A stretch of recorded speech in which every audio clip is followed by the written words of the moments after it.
نستعين ونستغفره ونتوب عليه ونعوذ بالله من شرور أنفسنا ومن سيئات أعمالنا من يهده الله فلا مضل له ومن يضلل فلا هادي له ونشهد أن لا إله إلا الله وحده لا شريك له ونشهد أن سيدنا ومولانا محمدا عبده ورسوله أرسله إلى كافة الناس بشيرا ونذيرا وداعيا إلى الله بإذنه سراجا منيرا أما بعد فأعوذ بالله من الشيطان الرجيم بسم الله الرحمن الرحيم إنما المؤمنون إخوة فآمنوا بالله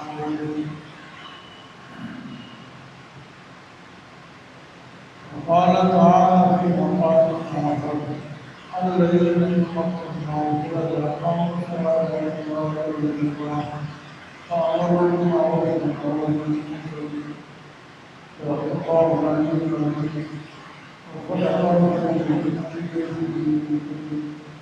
نحن على ذلك الشاهدين والشاهدين والحمد لله رب العالمين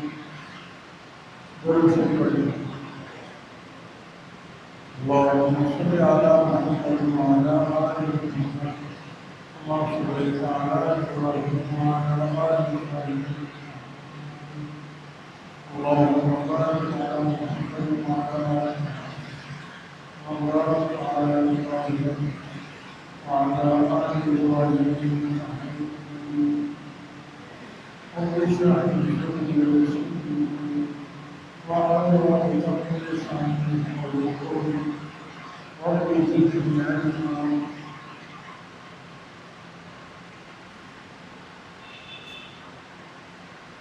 اللہ جل جلالہ ساری کائنات کا خالق مالک ساری تعریفوں اللہ کی سارے کمالات کا خالق اللہ ہے ہر خیر سلطان ذات صرف اللہ کی ساری کائنات اللہ کی مخلوق ہے اللہ اکیلے ہی خالق ہے کوئی اکیلے رازق اللہ محمد رضا ذو القوت المتین اللہ تعالیٰ ہمیں اپنی بندگی کی توفیق عطا فرمائے میرے عزیز بھائیو دوستو گزشتہ جمعے 14 اگست کا دن تھا اور پاکستان کے بارے میں کچھ باتیں رکھنے کی پاکستان ملک پاکستان اللہ تعالیٰ کی ایک عظیم نعمت ہے جو اللہ تعالیٰ نے ہمیں عطا فرمائی میرے بھائیو ملک تو ساری دنیا میں بے شمار ملک ہیں سارے ملک زمین رہنے کے لیے ہوتی ہے لوگ رہتے ہیں لیکن ہم جو پاکستان کی تعریف کرتے ہیں اس لیے پاکستان خاص نظری کی بنیاد پر لیا گیا ہے ہم نے یہ پاکستان کا جو ملک دیا ہے ایک نظریے کی بنیاد پر دیا ہے ایک سوچ کی فکر اور وہ ہے پاکستان کا مطلب کیا لا الہ الا اللہ پاکستان کا مطلب کیا ہے لا الہ الا اللہ جناب میرے عزیز بھائیو کسی نے اما عائشہ صدیقہ رضی اللہ عنہا سے پوچھا کہ نبی کریم صلی اللہ علیہ وسلم کے اخلاق کیا ہیں نبی کے اخلاق کیا ہیں اما عائشہ نے فرمایا کہ الحمد سے لے کر والناس تک قرآن وہ نبی کے اخلاق تو نبی کے اخلاق دیکھنے تو پورا قرآن نبی کے اخلاق قرآن کلام کی صورت میں ہے اور نبی صلی اللہ علیہ وسلم کے جسم سر سے لے کر پاؤں تک پورا کردار کی اخلاق کی صورت میں عملی نمونہ دیکھنا تو نبی صلی اللہ علیہ وسلم اسی طرح میرے عزیز بھائیوں، یہ جو کہا جاتا ہے پاکستان کا مطلب کیا، لا الہ الا اللہ، اس کا مطلب کیا ہے؟ یعنی جو لا الہ الا اللہ کا نظام ہے، لا الہ الا اللہ، وہ پورا پاکستان، یعنی پاکستان میں ہمیں جو بات نظر آئی وہ لا الہ الا اللہ کے مطابق ہو، وہ قرآن کے مطابق ہو، وہ حدیث کے مطابق ہو، وہ شریعت کے مطابق ہو۔ اور میں نے گزشتہ جمعہ عرض کیا تھا کہ الحمدللہ ہمارے آئین میں یہ بات موجود ہے کہ حاکمیت اعلیٰ صرف اللہ کی، ان الحکم الا للہ، ہمارے آئین میں یہ بات موجود ہے، قرآن و سنت کے خلاف کوئی قانون نہیں بن سکتا۔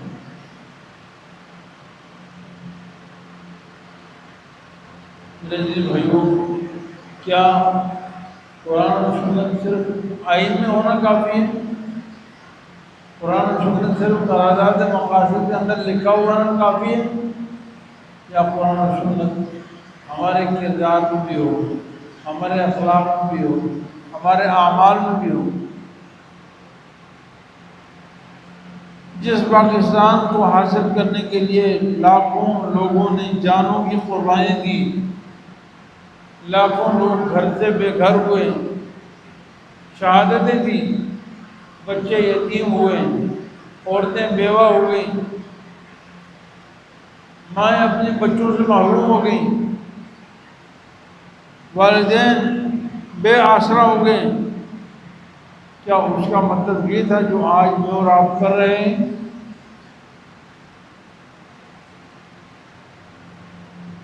کہیں افسوس کہنا پڑتا ہے۔ جشن آزادی، اصل تو آزادی کا مطلب ہم کفر کے نظام سے آزاد ہو گئے، ہم یہودی نظام سے آزاد ہو گئے، ہم عیسائیت کے نظام سے آزاد ہو گئے، ہم انگریز کے نظام سے آزاد ہو گئے، لیکن ہم قرآن و سنت کے پابند ہو گئے۔ جشن آزادی کا یہ مقصد ہے،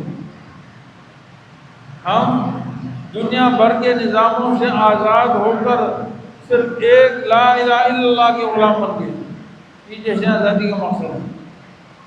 اب ہمارا کام، ہمارے معاملات، ہمارے معاشرت، ہمارے اخلاق، ہمارے رہن سہن وہ لا الہ الا اللہ کے مطابق ہو، یعنی غیر اللہ سے آزاد اور اللہ کے غلام بن گئے۔ لا الہ الا اللہ کی مطلب ہم کسی کے غلام نہیں، ہم صرف ایک اللہ کے غلام ہیں۔ ہم کسی کے بندے نہیں، ایک اللہ کے بندے ہیں۔ ہم کسی کو مشکل کشا نہیں مانتے، ایک اللہ کو مشکل کشا مانتے ہیں۔ یہ لا الہ الا اللہ کو میرے جی بھائی کتنے افسوس سے کہنا پڑتا ہے، ہم نے جیسے آزادی پر لاکھوں نہیں، کروڑوں نہیں، اربوں روپے فضولیات اڑا دیے، اسراف، شیطان کو روک کرنے میں۔ کیا لا اللہ کا یہ تقاضا ہے؟ دکھلاوے میں، ریاکاری میں، جس ملک میں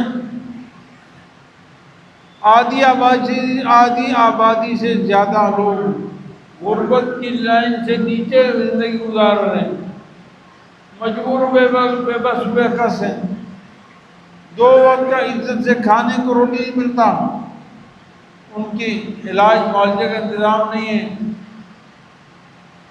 ان کے بچوں کے لیے صحیح تعلیم کا نظام نہیں ہے۔ اور جو ملک لا الہ الا اللہ کے نام پر دیا گیا ہے تو اس کا مقصد یہ ہے، ہمیں یہ انسانیت کی طرف ہے۔ کیا نبی کریم صلی اللہ علیہ وسلم نے ہمیں یہ تعلیم دی ہے؟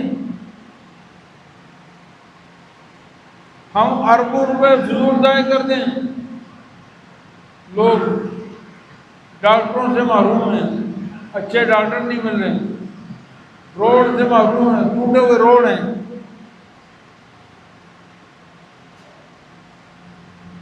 اور اس کو ہم سمجھتے ہیں کہ یہ ہم نے پاکستان کے حق ادا کر دیے۔ یہ میرے جی بھائیوں، اس کے لیے ملک نہیں دیا گیا، آج جشن آزادی کے موقع پر کہتے ہیں نئی فلم لانچ ہوگی، نئی فلم چلائی جائے گی۔ جشن آزادی کے موقع پر رقص و سرور کی مجلسیں ہوں گی، ناچ گانے ہوں گے۔ جشن آزادی کی خوشی میں بے حیائی بنگڑے ڈالے جائیں گے، بدکاریاں جناکاریاں شراب نوشیاں ہوں گی۔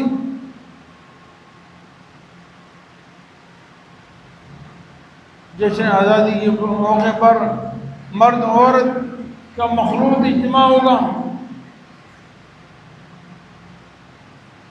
کیا یہ اس جشن آزادی کے لیے قربانی کی تھی؟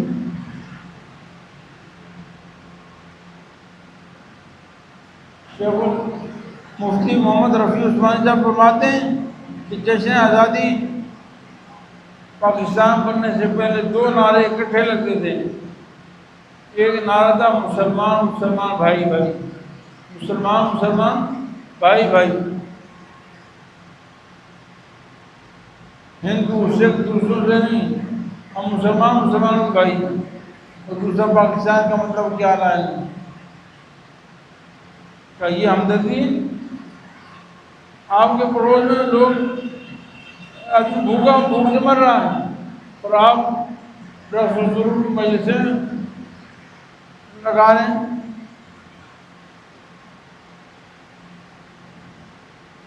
ہم وہ کام کر رہے ہیں جس پر اللہ کی بھی لعنت ہے، اللہ کے رسول کی بھی لعنت ہے۔ میرے دین بھائیو، اگر ہم نے لا الہ الا اللہ کے نام پر ملک لیا ہے تو میری اور آپ کی ذمہ داری وہ نہیں جو ہم کر رہے ہیں۔ میری آپ کی ذمہ داری ہے کہ آپ قرآن کا نظام عام ہو، قرآن کی تعلیم عام ہو، دینی تعلیم عام ہو، تب لا الہ الا اللہ آ سکتا ہے۔ بے علم نہ تو خدا را شان۔ کسی بھی مذہب، کسی بھی آئین، کسی بھی قانون کی بالادستی کے لیے اس کی تعلیم ضروری ہے۔ دنیا میں جس مذہب کی تعلیم نہیں وہ مذہب ختم ہو چکا، وہ چند روایات کا نام رہ چکا، رسم و روایات۔ مذہب کی بقا تعلیم پر ہے۔ اور آج الحمدللہ علماء کرام کی محنتوں سے، جد و جہد سے، 14 سالہ کوششوں سے بحمد اللہ تعالیٰ آج بھی ہمارے پاس قرآن و سنت موجود ہے۔ لیکن میری اور آپ کی ذمہ داری کیا بنتی ہے؟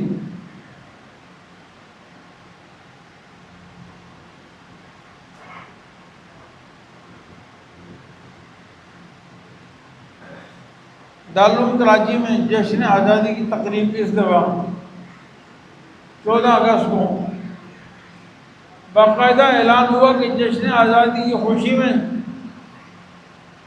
صبح فجر کے بعد سے لے کر تقریباً کافی 1 گھنٹہ یا مناسب ٹائم تمام علماء، تمام طلباء، تمام عوام مسجد میں قرآن خوانی کریں گے، قرآن پڑھیں گے، اور قرآن پڑھ کر پھر ملک پاکستان کے لیے، آئین پاکستان کے لیے، نظریہ پاکستان کے لیے، شہداء کے لیے، ان لاکھوں فرزندان کے لیے جنہوں نے اسلام کے لیے اور اس ملک کے حاصل کرنے کے لیے جانوں کا نذرانہ پیش کیا، ان کے لیے دعا کی جائے گی۔ پھر جمعے کا بیان ہوگا اور جمعے کے بیان کے بعد پھر پرچم کشائی ہوگی اور وہاں پر اس میں بھی نصیحتیں کی گئی۔ اس کو کہتے ہیں جشن آزادی۔ میرے جی بھائیو، پاکستان کا مطلب کیا ہے؟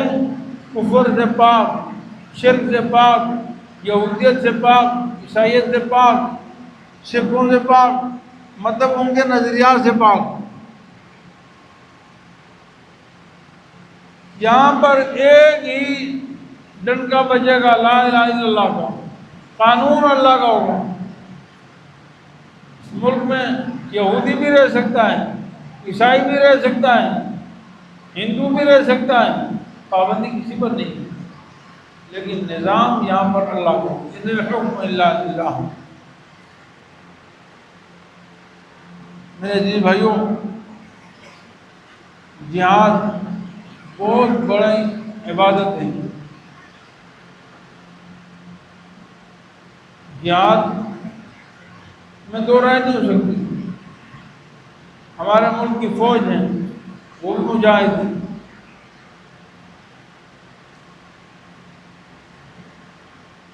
لیکن میرے عزیز بھائیوں، کسی بھی دنیا میں اسلام کے اندر جہاد لوگوں کو مسلمان بنانے کے لیے نہیں ہے۔ مسلمان تو لوگ تعلیم سے ہوں گے، ہمارے اخلاق سے ہوں گے، میرے کردار سے ہوں گے، میرے معاشرے سے ہوں گے، مجھے دیکھ کر وہ اسلام قبول کریں گے، میرے معاملات کو دیکھ کر وہ اسلام قبول کریں گے۔ جہاد لوگوں کو مسلمان بنانے کے لیے نہیں ہے، جہاد اسلامی نظام قائم کرنے کے لیے ہے۔ اسی لیے نبی کریم صلی اللہ علیہ وسلم کے زمانے سے لے کر آج تک جب جہاد کرنے جاؤ تو مخالف سے کہو کہ بھئی تم بھی کلمہ پڑھ لو، ہم بھی مسلمان ہو جاؤ۔ اگر مخالف کلمہ پڑھ لے تو مسلمان بھائی ہے، لیکن اگر وہ کلمہ نہ پڑھے تو ہم اس کو گولی نہیں ماریں گے، ہم ان سے کہیں گے بھلے تم جو رہنا چاہتے ہو رہو، یہودی رہنا چاہتے ہو یہودی رہو، عیسائی رہنا چاہتے ہو عیسائی رہو، سکھ رہنا چاہتے ہو سکھ رہو، مشرک رہو، لیکن نظام ہمارا چلے گا۔ ہماری حکومت کو تسلیم کرو، ہماری حکومت کو تسلیم کرو، اگر جزیہ مقرر کیا تو جزیہ دو، بس ہماری حکومت کو تسلیم کرو تو ہمارے بھائی ہو، یعنی جو ہمارے مسلمانوں کا حق ہے وہی تمہارا حق ہے۔ جیسا میرا خون محفوظ ویسے تمہارا خون محفوظ، میرے مال کی حفاظت، مسلمان کے مال کی ذمہ داری، حفاظت کی ذمہ داری بھی میری اور تمہارے مال کی ذمہ داری بھی میری ہے۔ کیا کرو؟ ہماری حکومت تسلیم کرو بس۔ اگر وہ ہماری حکومت تسلیم نہیں کرتا تو ہم لڑیں گے۔ تو جہاد کلمہ نہ پڑھنے کی وجہ سے نہیں ہوا، جہاد ہماری حکومت تسلیم نہ کرنے کی وجہ سے ہوا۔ میرے عزیز بھائیوں، اصل جہاد میں فریضہ ہے وہ اللہ تعالیٰ کی حاکمیت کو قائم کرنے کے لیے۔ ان الحکم الا للہ، قانون اللہ کا ہوگا، اللہ کی زمین پر اللہ کا نظام ہوگا، یا کوئی اور نظام نہیں جائے۔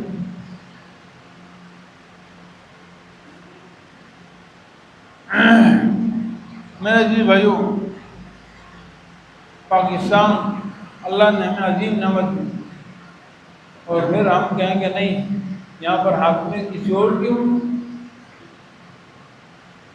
آج تک ہمیں یہ نہیں پتہ چلا کہ پاکستان کیوں بنا ہے۔ کوئی کہتا ہے جی پاکستان تو سیکولر اسٹیٹ ہے۔ بھائی کیا لا الہ الا اللہ کا یہ مطلب تھا؟ کیا پاکستان میں ہر بے حیائی کی کھلی ہوگی، چھوٹ ہوگی، اوریانی کی ہوگی، فحاشی کی ہوگی؟ پھر پاکستان بنانے کا کیا فائدہ ہے؟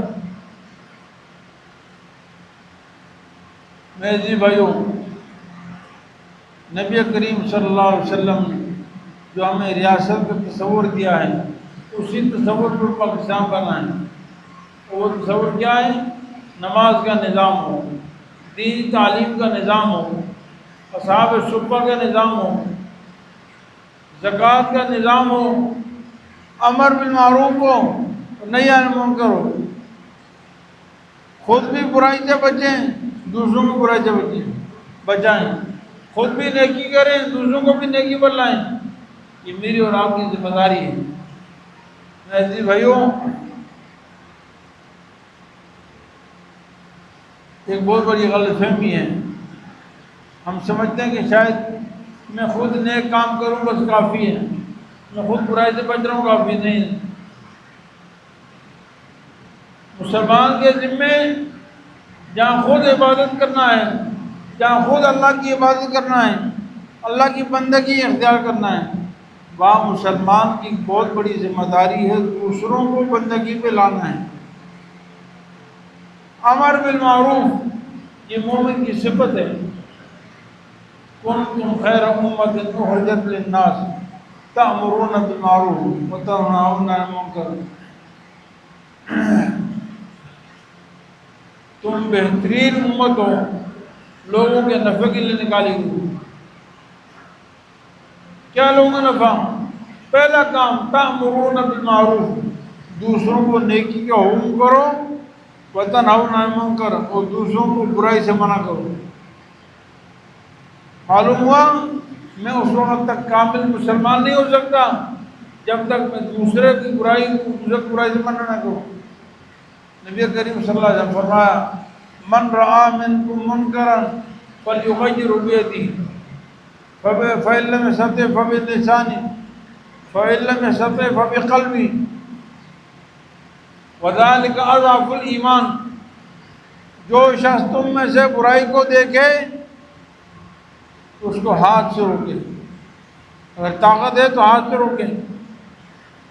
حاکم ہے، عہدہ ہے، حکومت ہے، سربراہ ہے، باپ ہے، شوہر ہے، کہیں بھی آپ کی حکومت و پاور ہے، آپ کی دکان ہے، آپ مالک ہیں، اپنے ماتحتوں کو برائی سے ہاتھ سے روکو، اس طرح مت کرو. پر اگر آپ کا یہ پاور نہیں ہے، آپ کا اختیار نہیں ہے، عہدہ نہیں ہے، حکومت نہیں ہے، فبلسانی پھر اپنی زبان سے دوسروں کو روکو. کم از کم زبان سے روکنا ذمہ داری ہے. فرمایا کہ پہلے سکتے ہیں اگر زبان سے روکنے کی طاقت بھی نہیں ہوئی، میں اگر حق بات کہہ دی تو لڑنے لگ جائے گا، مارنے لگ جائے گا، میرے منع کرنے کا کوئی فائدہ نہیں، الٹا گناہ ہوگا، الٹا کفر میں چلے جائے گا. فرمایا فبقلبی آخری درجہ یہ ہے کہ دل سے برا سمجھو. فرمایا وذالک اضعف الایمان یہ ایمان کا سب سے کمزور درجہ ہے، اس سے نیچے نہیں ایمان. جی بھائی میری اور آپ کی ذمہ داری بنتی ہے. پاکستان جو اللہ نے ہمیں نعمت عطا فرمائی اس لیے نہیں ہمیں عطا فرمایا اللہ نے کہ ہم اس ملک میں آزادی سے بے حیائی کریں، آزادی سے فضول خرچیاں کریں، آزادی سے گناہ کریں، آزادی سے رقص و سرور کی محفلیں لگائیں، آزادی سے شراب پئیں. نہیں، اللہ نے پاکستان ہمیں سے نہیں دیا. اللہ نے پاکستان سے دیا کہ ہم آزادی کے ساتھ شریعت پر عمل کر سکیں، آزادی کے ساتھ ہم محمد مصطفیٰ صلی اللہ علیہ وسلم کی غلامی اختیار کر سکیں، آزادی کے ساتھ ہم اللہ کی عبادت کر سکیں، آزادی کے ساتھ ہم حق بات کہہ سکیں، آزادی کے ساتھ ہم برائی سے منع کر سکیں، آزادی کے ساتھ ہم عبادت کر سکیں، آزادی کے ساتھ ہم قرآن کی تعلیم دے سکیں، آزادی کے ساتھ ہم حدیث کی تعلیم دے سکیں. یہ اس لیے ہمیں ملک عطا فرمایا ہے. میرے جی بھائیوں، اگر پاکستان کے وجود کو ہم نے باقی رکھنا چاہتے ہیں اور واقعی ہمیں محبت ہے تو اس ملک کی جس مقصد کے لیے ملک بنا ہے اس مقصد پہ محنت کرنی ہوگی، اس کے لیے کوشش کرنی ہوگی، تب تو پاکستان رہے گا. خدا نخواستہ اگر پاکستان میں وہ مقصد نہیں رہا تو پھر بھی ایک زمین ملک ہے دوسرے دنیاوی ممالک کی جس مقصد کے لیے ہمارے آباء و اجداد نے قربانی دی وہ مقصد نہیں پورا ہوگا. مقصد کے لیے ضروری ہے کہ ہم قال اللہ و قال رسول کے نمائندے بن جائیں، ہم قرآن و سنت کے محافظ بن جائیں. ہمارے ملک، ہماری فوج، ہمارے حکمران، ہمارا عوام الناس، ہر آدمی کی فکر سوچتی ہو کہ میں پاکستان میں رہنے والا ہوں اور میں محمد عربی کا غلام ہوں. میں پاکستان میں رہنے والا ہوں، میں مسلمان ہوں. پاکستان کا مقصد یہ ہے کہ حاکمیت صرف اللہ کی ہوگی۔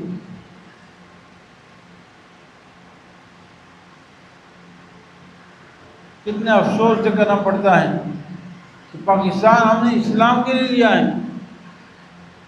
ابھی کچھ عرصہ پہلے آپ نے بھی سنا ہوگا کہ اسمبلی کے اندر، قومی اسمبلی نے ایک سکھ یا ہندو نے قرارداد پیش کی کہ پاکستان کو سودی نظام سے پاک ہونا چاہیے۔ کہا تمہارے قرآن میں لکھا ہوا ہے کہ سود حرام ہے، قرآن کریم کی آیت نکال کر اسے دکھائی کہ یہ تمہارا قرآن ہے۔ کتنی شرم کی بات ہے، جس ملک کے لیے، جس نظام کے لیے ہم نے جانیں قربان کر دی، آج ہمیں غیر مسلم کافر ہمیں ہمارے آئینہ دکھا رہا ہے کہ یہ تمہارا دین، یہ قرآن، اور ہم قرآن کو ماننے کے لیے تیار نہیں۔ نعوذ باللہ من ذالک، ہم قرآن کے آئین کو، قرآن کے نظام کو ماننے کے لیے تیار نہیں۔ قرآن میں جس بے حیائی کو حرام قرار دیا ہے، سود کو حرام قرار دیا ہے، شراب کو حرام قرار دیا ہے، ناچ گانوں کو حرام قرار دیا ہے، ہم کہتے ہیں اس کے بغیر ہماری زندگی گزر نہیں سکتی، ہماری محفل اس کے بغیر ہو نہیں سکتی، ہمارا کاروبار بے حیائی کے بغیر چل نہیں سکتا۔ پھر ہم کہتے ہیں کہ بھئی ہم تو ہیں مسلمان، کیا ہے نام کے مسلمان؟ قرآن کریم تو واضح اعلان کیا، دھوکہ تو نہیں دیا آپ کو۔ قرآن کریم کا الف لام میم حسب الناس ان یترکوا ان یقولوا آمنا وهم لا یفتنون۔ کیا لوگوں کا یہ خیال ہے کہ صرف یہ کہنے سے نجات مل جائے گی کہ ہم وہاں ایمان لے آئیں؟ ان کو آزمایا نہیں جائے گا، ان کا امتحان نہیں دیا جائے گا، ان کی آزمائش ہوگی، امتحان ہوگا۔ امتحان کیا ہے؟ اللہ اور اس کے رسول کے احکام، شریعت پر عمل، یہ امتحان ہے۔ صبح سے لے کر شام تک میری اور آپ کی زندگی امتحان ہے۔ اگر ہم نے پڑھ لیا لا الہ الا اللہ، زبان سے کہنا کافی نہیں، اللہ جانچیں گے مجھے آپ کو کہ لا الہ الا اللہ کا نظام تم نے مانا یا نہیں مانا، میرے اعمال، میرا کردار، میرے اخلاق لا الہ الا اللہ کے مطابق ہیں یا نہیں۔ اگر ہیں تو میں کامیاب ہوں، اور اگر نہیں ہیں تو پھر میں زبانی دعویٰ کافی نہیں۔ اللہ تعالیٰ فرماتے ہیں وَلَقَدْ فَتَنَّا الَّذِينَ مِن قَبْلِهِمْ، ہم نے تم سے پہلے لوگوں کی آزمایا، فَلَيَعْلَمَنَّ اللَّهُ الَّذِينَ صَدَقُوا وَلَيَعْلَمَنَّ الْكَاذِبِينَ۔ اللہ ضرور ظاہر کر کے رہیں گے ان لوگوں کو جو کھرے اور سچے ہیں، اور ان لوگوں کو جو جھوٹے ہیں۔ یعنی جو لا الہ الا اللہ کے دعوے میں سچے ہیں اور جو لا الہ الا اللہ کے دعوے میں جھوٹے ہیں، اللہ ظاہر کریں گے، سب کے سامنے دکھائیں گے کہ لا الہ الا اللہ پڑھتا تھا جھوٹا ہے، کہتا تھا لا الہ الا اللہ، نماز کی پرواہ نہیں، یا ایک وقت کی پڑھی دوسرے کو چھوڑ دی، زور کی پڑھ لی، فجر چھٹی، یہ ہم نے اپنا دین بنا ہوا ہے۔ اللہ نے تو 5 نمازیں فرض کی، میرا اپنا دین۔ ہم آزمائیں گے تو دعوے میں سچا ہے، سود چھوڑتا یا نہیں، حرام چھوڑتا یا نہیں چھوڑتا، شراب چھوڑتا یا نہیں چھوڑتا۔ جو چھوڑ دے گا وہ سچا ہے، جو نہیں چھوڑے گا وہ جھوٹا ہے۔ مسلم شریف میں ابھی کل گزشتہ دن میں پڑھ رہا تھا کتاب الاشربہ، شراب کے بارے میں۔ صحابہ کرام فرماتے ہیں کئی واقعات، شراب کی محفلیں لگی ہوئی تھی، ہم شراب پلا رہے تھے، ایک آدمی نے آواز لگائی کہ شراب حرام ہو گئی ہے۔ صحابہ کرام نے فرمایا جاؤ یہ مٹکے، شراب کے بڑے بڑے مٹکے جو قیمتی مال تھا، جاؤ باہر گلیوں میں گرا دو۔ مٹکے بھی توڑ دیے۔ مدینے کی گلیوں میں شراب ایسے بہہ رہی تھی جیسے بارش کے ہوتے ہوئے سیلاب بہتا ہے۔ حدیث میں آتا ہے کہ صحابہ کرام نے پوچھا تک نہیں کہ بھائی کب حرام ہوئی، کیسے حرام ہوئی، بیچ سکتے نہیں، نہیں۔ ایک اعلان کرنے والے نے اعلان کر دیا شراب حرام، یہ ایمان۔ اور یہ کہ میرا اور آپ کا ایمان، ہم قرآن و حدیث سنتے بھی ہیں، سمجھتے بھی ہیں، پڑھتے بھی ہیں، پھر ہم سوچتے کہ عمل کرنا ہے یا نہیں کرنا۔ قرآن و حدیث کے بعد میرا اپنا ضمیر ہے، مسلمان ہونے کے بعد، کلمہ پڑھنے کے بعد اب دوبارہ میں فیصلہ کرتا ہوں کہ میں مسلمان ہوں یا نہیں، مجھے مسلمان شریعت پر عمل کرنا ہے یا نہیں کرنا۔ کلمہ پڑھنے کے بعد پھر سوچ کیا جانتے ہیں، کلمہ پڑھ لیں عمل کرنا ہے، لیکن نہیں، میرا اور آپ کی زندگی آج ہمارا عمل یہ ہے کہ ہم قرآن سنتے ہیں، پھر کہتے ہیں عمل کروں یا نہیں کروں، کہتے ہیں چھوڑو بھی نہیں تو پھر کروں۔ اللہ تعالیٰ نے فضل و کرم سے اپنے ملک، جس مقصد کے لیے ہم نے ملک حاصل کیا ہے، ہمیں اس مقصد پر قائم رہنے کی توفیق عطا فرمائے۔ ہمیں اس ملک کے حقیقی معنوں میں اس کا چوکیدار، اس کا محافظ بنائے۔ اللہ تعالیٰ اس ملک کے لیے ہمارے لاکھوں مسلمانوں نے جس سے قربانی دی، اللہ اس نظام کو ہمارے ملک میں رائج فرما دے۔ ریاست مدینہ خلافت راشدہ کا نظام اللہ قائم فرما دے، ہماری آنکھیں ٹھنڈی ہوں، ہمارے آباء و اجداد نے جو قربانی دی، اللہ کو قربانی کو واخر دعوانا